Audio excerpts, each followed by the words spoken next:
kukosa kiu ya kufanikiwa ni sababu nyingine ambayo inaweza ikafanya usije ukafanikiwa. Nisoma kwenye kile kitabu cha Isaya 55 mstari wa kwanza.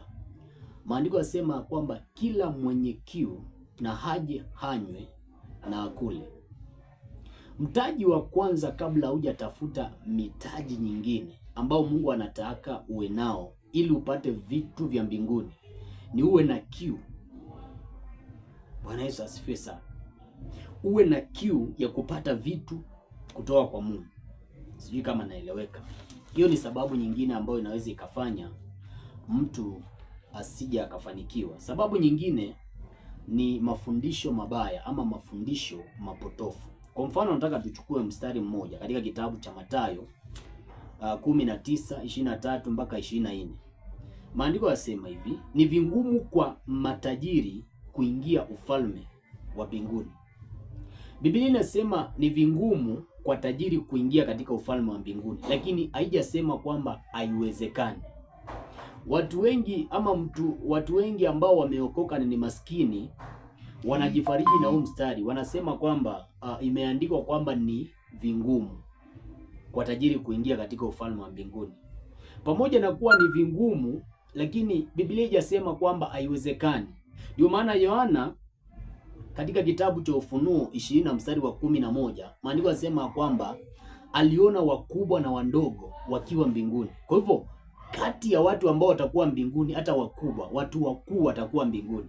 Kwa hivyo tunapoongelea kuhusiana na wakubwa, tunaongelea kuhusiana mtu mkubwa katika ukuu, mtu mkubwa kwenye utajiri, vitu kama zile. Sijui kama naeleweka. Kinachofanya matajiri wengi wasije wakaingia mbinguni ni kwa sababu wanategemea pesa yao iwapee majibu na wategemei Mungu awapee majibu. Maana ukisoma kwenye kile kitabu cha Mithali nadhani mlango wa 10 na mstari wa 19, maandiko yasema kwamba pesa ni jawabu ya kila jambo. Sasa kwa sababu matajiri wako na pesa, wanaitumia pesa ili kupata jawabu ama kupata majibu ya vitu zile ambazo wanahitaji. Ndio maana leo hii wapenzi wengi ukiwauliza ama ukiuliza mwanamke atakwambia kwamba tajiri ajui kupenda, lakini mtu ambaye ni maskini anajua kupenda. Kwa sababu matajiri wengi wanajua pesa yao itawapea majibu ya kwamba huyu msichana ama huyu mwanaume atawapenda tu. Kwa hivyo wanatumia pesa yao ili kuwapea majibu, hata kwenye ndoa, kwenye mahusiano, wanatumia pesa yao. Ndio sababu unaona kwamba inakuwa vingumu kwa tajiri kwenda mbinguni, kwa sababu hamtegemei Mungu. Lakini pia sababu nyingine ambayo inaonekana kwamba tajiri ataenda mbinguni ni vingumu kurithi ufalme wa mbinguni ni kwa sababu Yesu amewahi kusema hivi, hauwezi ukawatumikia mabwana wawili, hauwezi ukatumikia mali na ukamtumikia Yesu. Kwa hivyo kile ambacho cha maana, hata kama wewe tajiri ndio ukuu unaweza ukaurithi wa ufalme wa mbinguni, ni uhakikishe kwamba pesa haijakufanya kuwa mtumwa. Pesa haijakuwa juu yako, haijakuwa bwana wako kiasi kwamba unasahau kwamba kuna bwana mwingine ambaye ni Bwana Yesu. Sijui kama naeleweka. Kwa hivyo mstari umetumika vibaya, ukawafariji matajiri wakaendelea kuwa matajiri, ukawafariji maskini wakazidi kuwa maskini. Wakati ule Yesu alifanyika kuwa maskini ili kwa umaskini wake tuwe tajiri. Nataka uone kwamba vile Yesu alinyang'anywa mpaka nguo, akawa hana mahali pa kulala, alafu unabakia kuwa maskini. Yesu alifanyika kuwa foundation ama msingi. Ukisoma kwenye kile kitabu cha Korinto wa pili mlango wa 8 mstari wa 9, maandiko yasema kwamba Yesu alifanyika kuwa maskini ili kwa umaskini wake tuwe matajiri. Kwa hivyo hii tafsiri ya kwamba eti matajiri hawataurithi ufalme wa mbinguni, hiyo ni tafsiri mbaya, ambayo hiyo tafsiri ukiifuata kuna uwezekano hata wewe mwenyewe ukabakia kuwa maskini. Kwa hivyo mafundisho mabaya ama mafundisho mapotofu kwenye Biblia yanaweza kufanya mtu asiurithi ufalme wa mbinguni. Sababu nyingine ambayo inaweza ikafanya mtu asije akafanikiwa ni kutokujua kuwa ameumbwa kwa namna ya ajabu na ya kutisha, akiwa na uwezo mkubwa. Unajua mwilini tuna umbile la kibinadamu, ila katika ulimwengu wa kiroho tuko tofauti. Na Mungu alituumba hivyo kitofauti ili tumchanganye shetani na tuwe washindi na tuwe na uwezo wa kushinda mambo ambayo yatakuja mbele yetu na tupate kufanikiwa. Kwa mfano, ukisoma kwenye kitabu cha Zaburi 139 na mstari wa 4, maandiko yasema kwamba tumeumbwa kwa jinsi ya kutisha na ya ajabu. Sasa nataka tuangalie kwenye Biblia inasemaje kuhusiana na huo mstari kwamba tumeumbwa kweli kwa jinsi ya kutisha na jinsi ya ajabu. Ukisoma kwenye kitabu cha Isaya 40 mstari wa 31, maandiko yasema hivi: bali wao wamngojao Bwana watapata nguvu mpya, watapaa juu kwa bawa kama tai.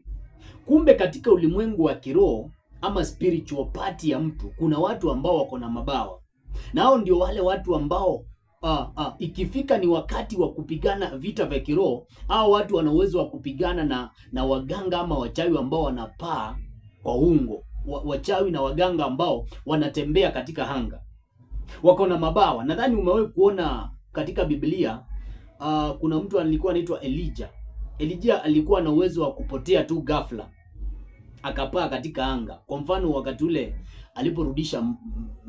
aliporudisha mvua wakati wa Ahabu, alipotea kwa ghafla. Lakini pia katika Agano Jipya nitakuja kutafuta, sijui anaitwaje huyu bwana ambaye pia alienda akambatiza mtu, na baada ya kumbatiza hivyo hivyo akapotea kwa ghafla.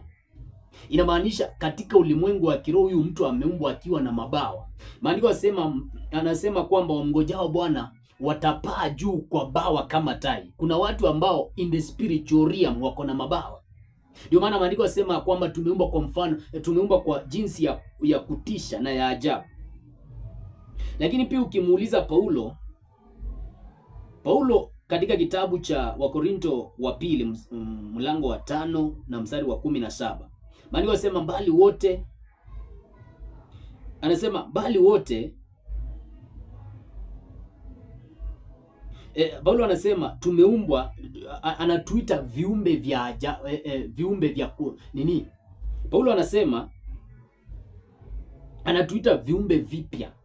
Inamaanisha alijaribu kumwangalia mwanadamu katika ulimwengu wa kiroho, akaona kweli huyu mtu hawezi akaelezeka, ni kiumbe kipya tu, yani kiumbe ambacho katika ulimwengu wa kiroho akielezeki.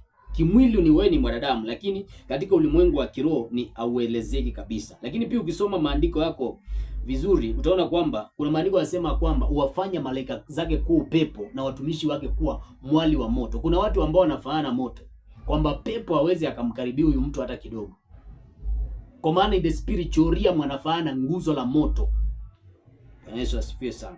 Lakini pia ukisoma kwenye kitabu cha Zaburi 92 na mstari wa 10, lakini pia kitabu cha Danieli mlango wa 7, usome pia katika kitabu cha Ufunuo 13, kuna watu ambao wako na mapembe.